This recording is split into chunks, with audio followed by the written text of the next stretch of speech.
Well, I guess I would say thank you all for being here today, but I guess maybe some of you didn't have a choice. But I thank you for being here anyway. Some of you may have heard my pastor speak. He likes to come here and speak for chapels. He's an educator at heart, and so he likes to come out here to Fairhaven. It's kind of a big deal on his calendar. So missions and preaching at Fairhaven is kind of his two favorite things, I think. So I think he's coming in the fall, he said, and he'll be back here. So you'll see him again. He's much better than I am. So he's been doing this for a lot longer than I have. So you'll enjoy him too. I assume that everybody knows who I am, but I'll just introduce myself again just to make sure. My name is Matt Cook. My wife is homeschooling our kids right now, so they decided not to come this morning. But my wife, Rebecca, and then we have 5 children. We're missionaries to Australia, and we have some interesting connection to Fairhaven. I was here when this room was a gymnasium, and in fact, if I remember right, I think there was a platform on that end, and we used to pull the wrestling mats out from underneath it.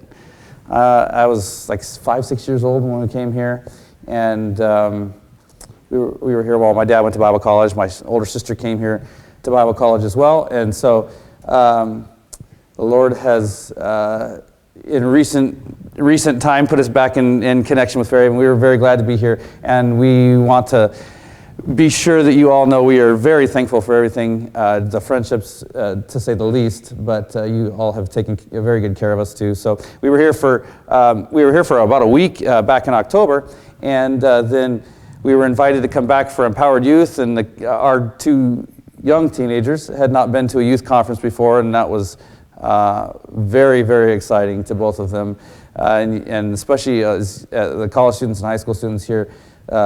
You all treated them very, very well, and they appreciate that. So I just want to thank you for that. We are going to look at 1 Samuel chapter 17 today.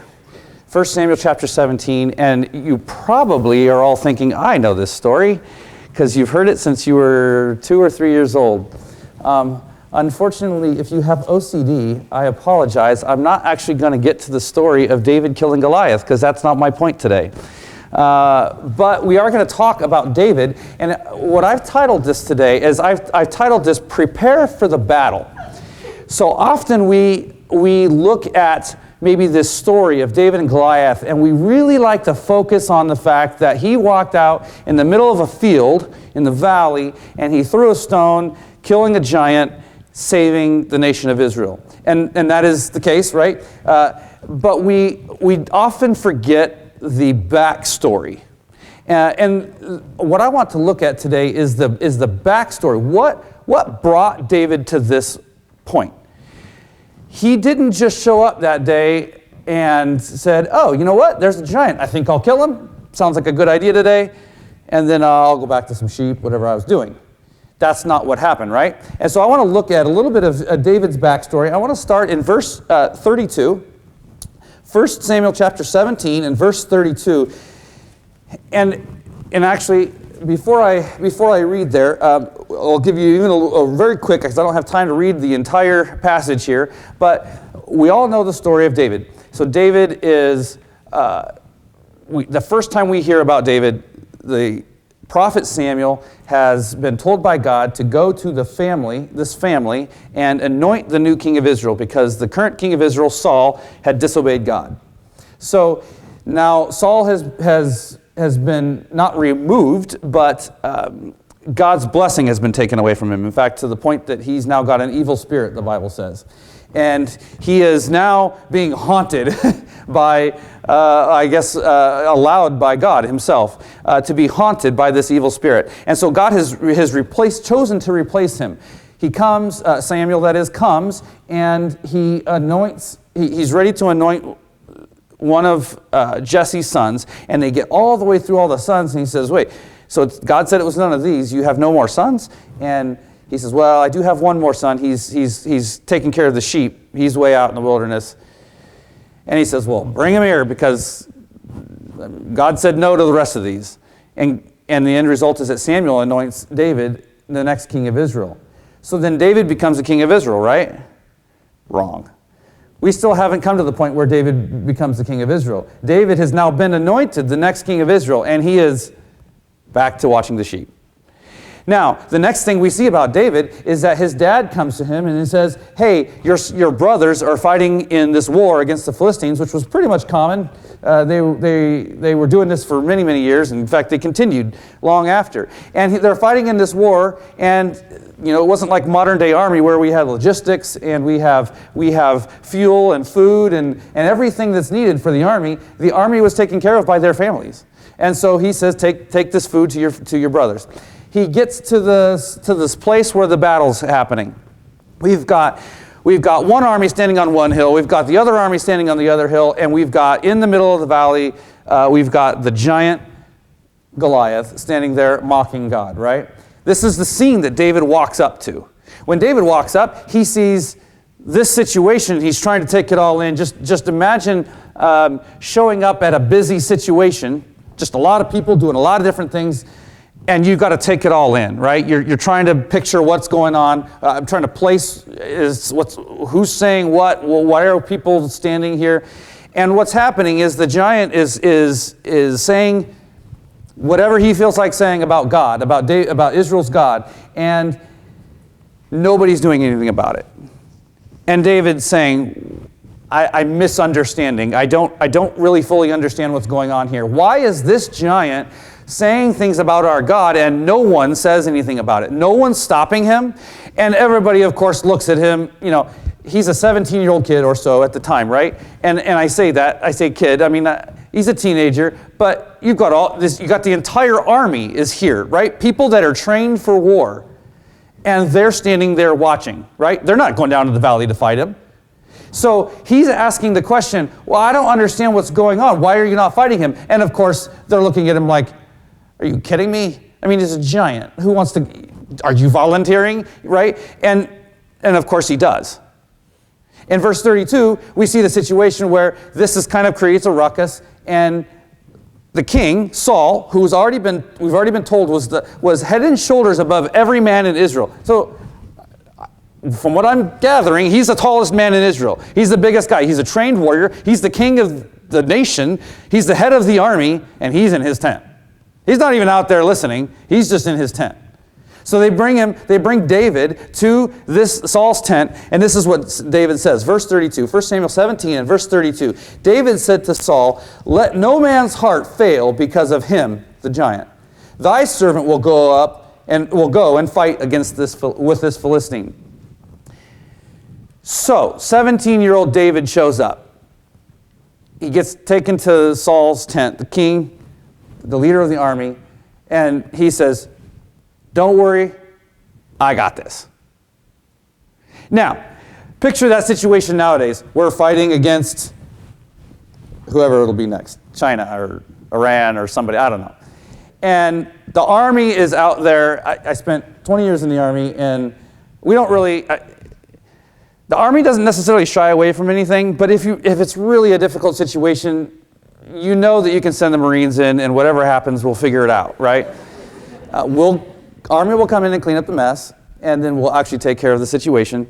But everybody needs cannon fodder, right? So we have Marines, and so we don't have this sort of situation. But if that was the case, the army's standing there waiting, got their artillery ready. I mean, we can shoot artillery for 200 miles, right? And so the artillery's back there, they're ready to fire, and the general's just waiting.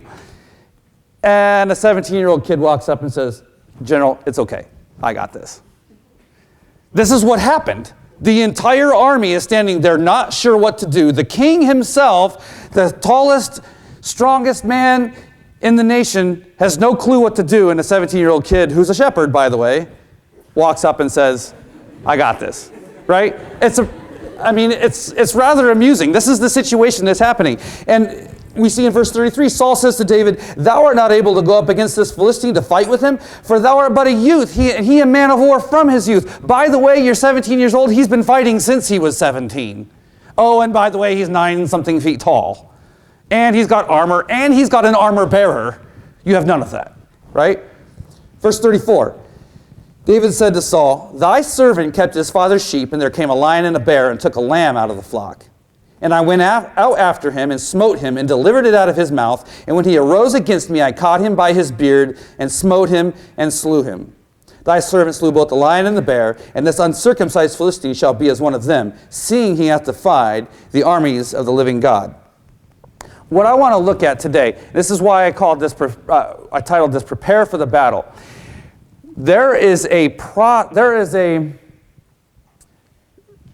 I'll just say there's a process that takes place before we're ready for the battle.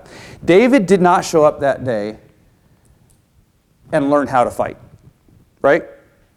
And so here's where I'm going. I'm not teaching you how to fight a battle today.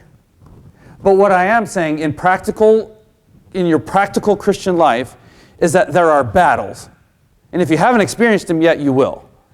There are battles that you will face. There are times when, as a teenager, my dad was a pastor, and I knew these things. I knew the Bible.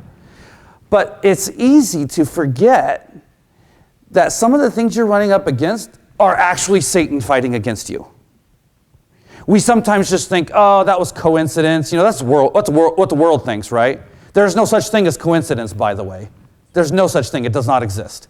Coincidence is, I can't explain why it happened. That doesn't mean that there's no explanation. Either the devil's fighting against you, or God's allowing him to do that to test you, right? We see that in the book of Job. Here's the thing. We often don't want those tests. And I will fully agree with you. I will not stand here today and tell you that I want those tests. I've had many of them, and I look back at them and I think, oh, that was rough. But they're for a reason. They're for a purpose. I have something else that's coming. And so I want to look at three things today.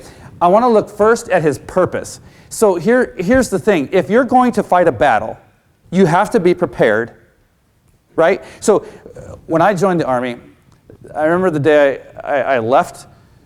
One of my friends from church, I met him at church, and he drove me over to the airport, and I flew to Georgia to go to my basic training.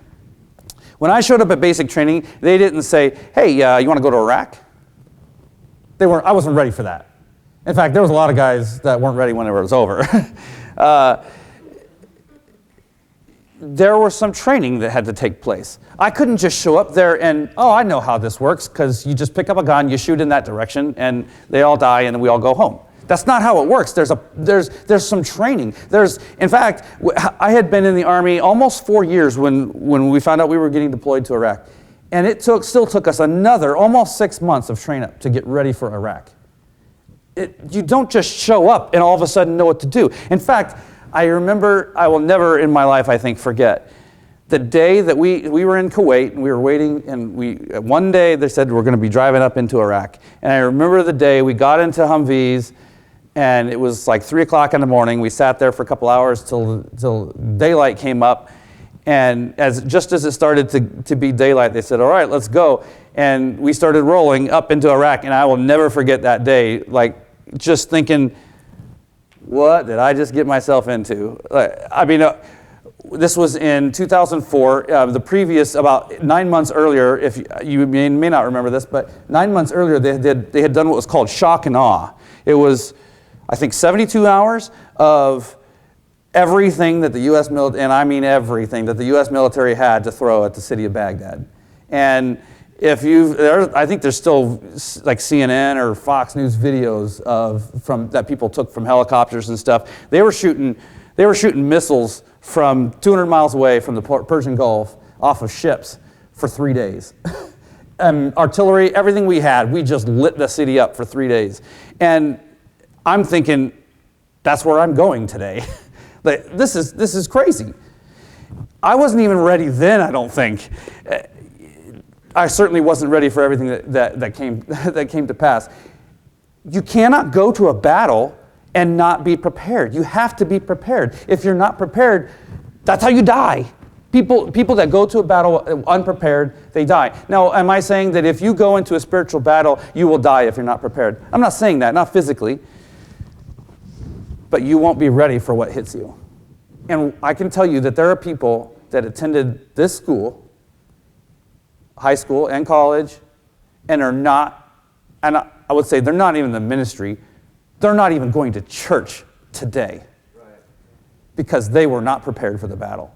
They thought that I'm in a good church, I got a good place, and it has nothing to do with Fairhaven. It is not a knock on Fairhaven. There's only so much that instructors can do here, that preachers, that pastors, there's only so much they can do. You have to prepare yourself for the battle. The army did what they could do to prepare me, but if I was lazy, I could have showed up not prepared.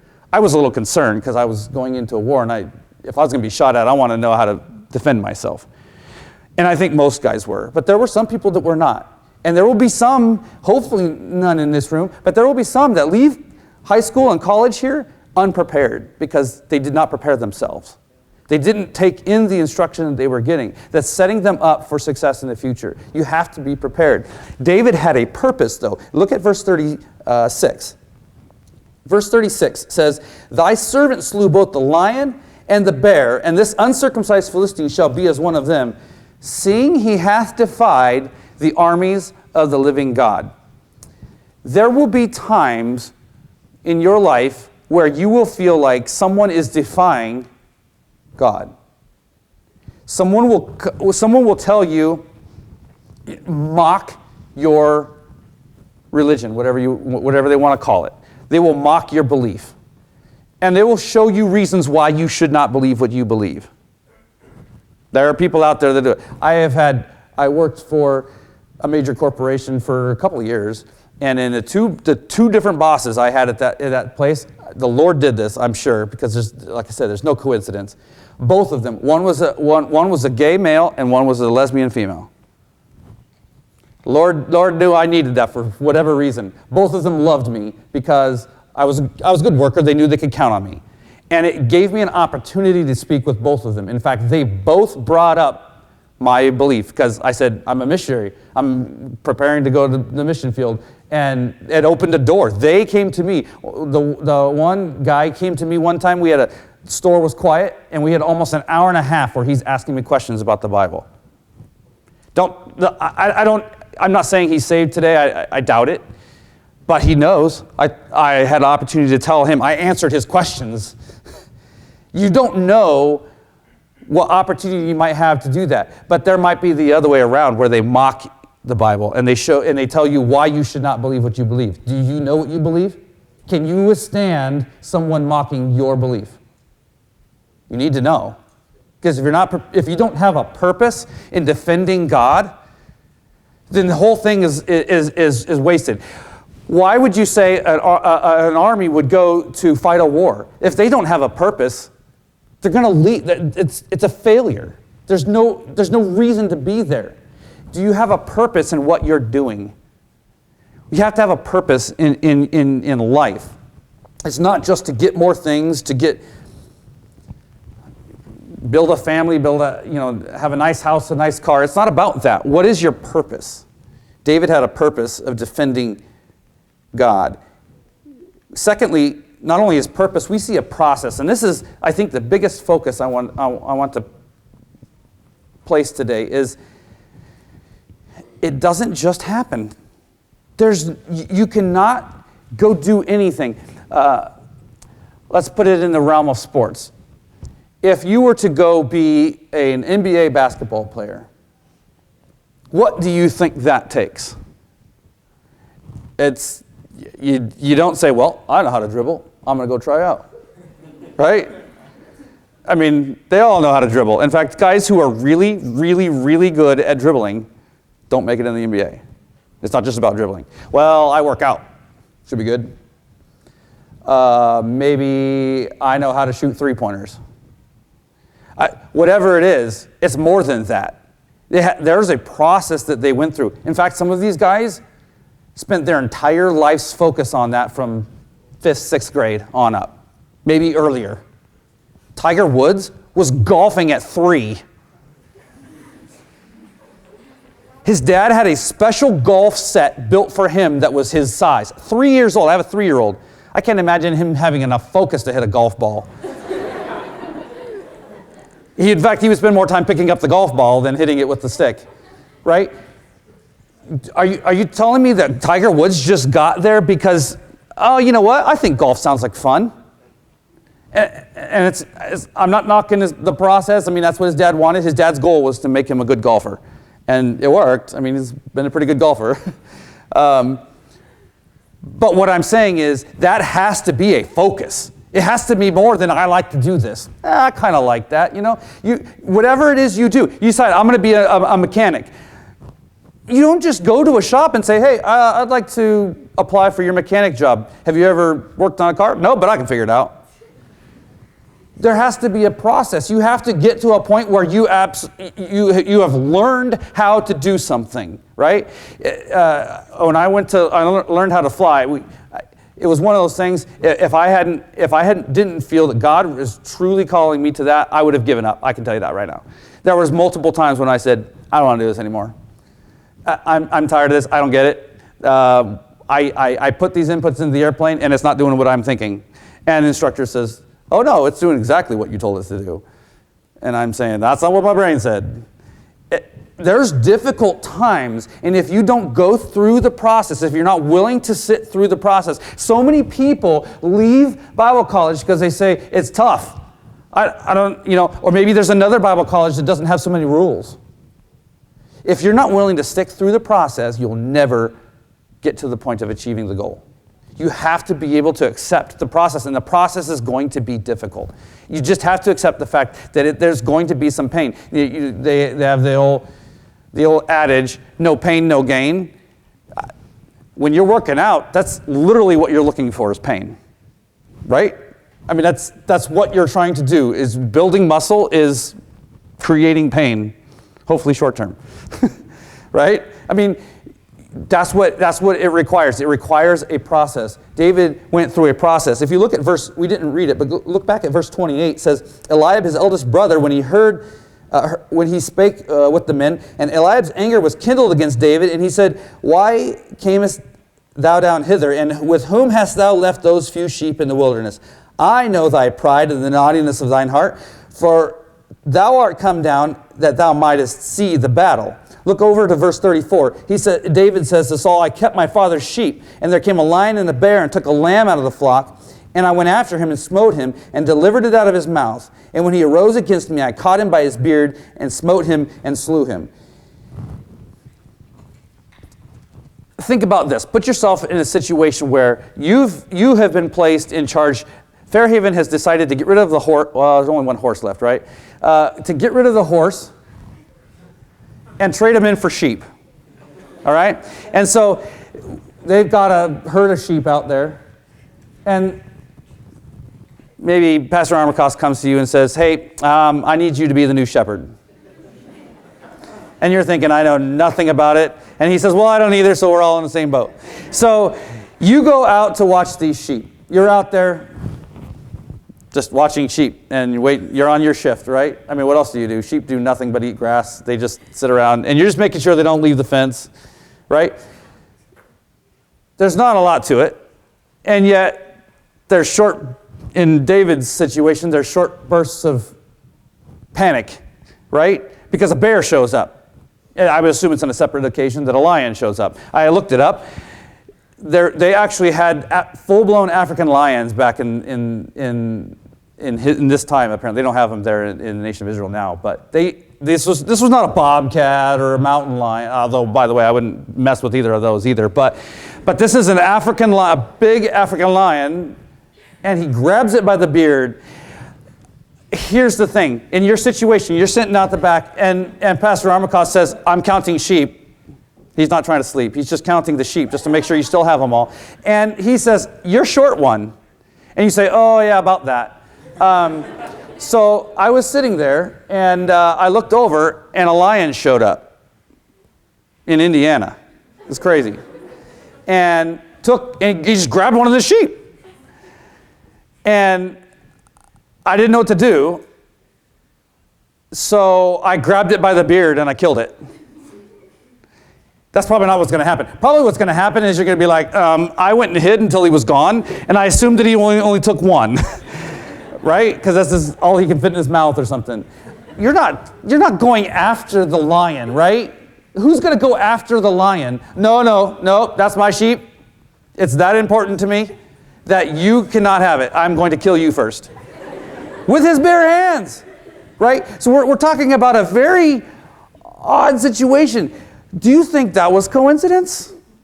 There's no coincidence. God brought this situation along. And David is standing there in front of King Saul now, and he's realizing, maybe he didn't even know before then. Maybe as he's talking to King Saul, he's realizing, I know what God did to me. He brought me through a situation that I was not thrilled with. I took a lion and I took on a bear with my bare hands. And I know why he did it now. Why God let me do that. Have you ever come to a situation in your life where you're like, I don't know why God's allowing this to happen. I didn't do anything wrong. But he is allowing this, at best, annoying situation, maybe terrible situation to happen to you. And you're saying, why is this happening? I don't know why this is happening. And then at some point later on you say, oh, that's why. My wife, last year, we were in Indiana at another church here in last February. We were driving. Keep in mind, last February, right? What was going on last February? Think about the situation.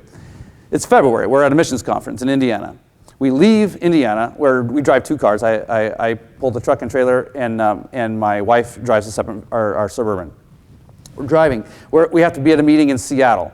We're driving for 5 days. 4 of those 5 days, my wife has got a terrible flu. She is just, it's awful. And of course, we never even think COVID, because at that time it was still February and it wasn't really, still wasn't super big deal yet. It's like the second or third week of February.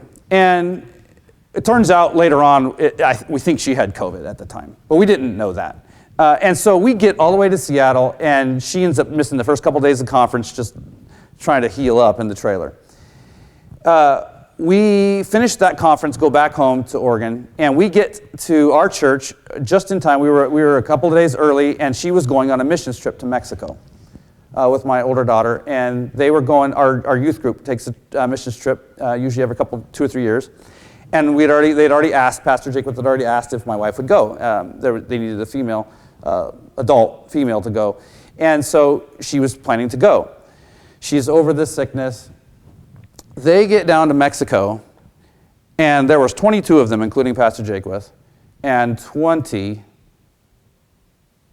including my wife and Emily, 20 people ended up having it. They didn't get it because they had gotten it, this flu, whatever it was, on this trip. They're down in Mexico now, and every single one of these teenagers has it. And it goes one at a time. Instead of the entire group, let's get this over in a couple of days, it was one at a time. So every day for 12 days they were down there, someone had it, whatever it was, flu or something. It kind of was a lot like COVID. So anyway, my wife is driving across the country wondering why. God, you've called us to be missionaries. Why are you doing this to me? And she finds out 2 weeks later there was a reason why. She didn't get sick in Mexico because she already had it. God had a purpose. There was a reason. And it doesn't always feel good. She wouldn't go back and say, oh yeah, give me that thing again, because that was rough. And I didn't even experience it myself. It was her, but that was rough. She would not ask for that again. But God used it because she was healthy in Mexico while all these teenagers were away from their moms and dads and had whatever this was. God used it as an opportunity for her to be able to minister to them later on. God does that to us at times. We don't know what his purpose is in it, but we know that he does have a purpose. We can count on that he does have a purpose. We have to realize that there will always be a process that we have to go through to get to whatever goal that we're trying to achieve. Thirdly, and this is alliterated only because, well, I was so close, so I had to make a third one a P. He had his purpose, he had his process, but thirdly, he had his Philistine. He had a giant, right? He finally came to the point in his life that God had allowed all of these things to happen, for which he had allowed all these things to happen. So these things had happened in his life. He killed a lion and a bear. Why? Because he felt like killing lions and bears? No. Because God had brought them in his way and gave him an opportunity to be tested. And guess what? When he showed up to Goliath, he told King Saul, he's like, I took care of a lion and a bear. I'm not really worried about this giant. Right? It was almost bigger than the giant. It made the giant seem easy. Right? That's kind of the situation we're reading. And so the situations that you face on a daily basis eventually are billing you to the point of facing your giant. And I don't know what that is. It'll be different for everybody. For somebody, it might be an elected official position where you're going to be forced to stand up for your belief. I don't know. Maybe it'll be to be a pastor or a missionary or a pastor or missionary's wife. Who knows what that giant will be? There will be a time when you are tested and you will not be able to handle that had you not handled those previous trials. If you don't handle those trials as they're coming now, you won't be ready for the big one that's coming. So you have to be able to say, look, Lord, I don't know what it is. I don't know what the trial, why this trial, but help me to see what I need to learn out of this so that when it's over, I'm ready to take on whatever it is you have next. And sometimes it's a step ladder. Sometimes you're like, well, I don't know which one of these was the giant because every single one of these was difficult. But there will be a point where maybe you'll look back and you'll say, that was my giant. I had to face that, and I wouldn't have been able to do that had I not been prepared. So we don't miss the opportunities to learn and grow from the situations that God's putting you in now, every single day, so that when you do get to the point where you face that giant, you'll be prepared. Don't forget the purpose. You have to have your overall purpose in mind. What is my purpose? Hopefully it's to please God, whatever God wants out of me. And if you have that purpose, then don't forget that that purpose requires a process. And eventually you'll see that you'll face a giant. And I don't know what it is, but I know you'll see it. Don't forget that process. Let's pray.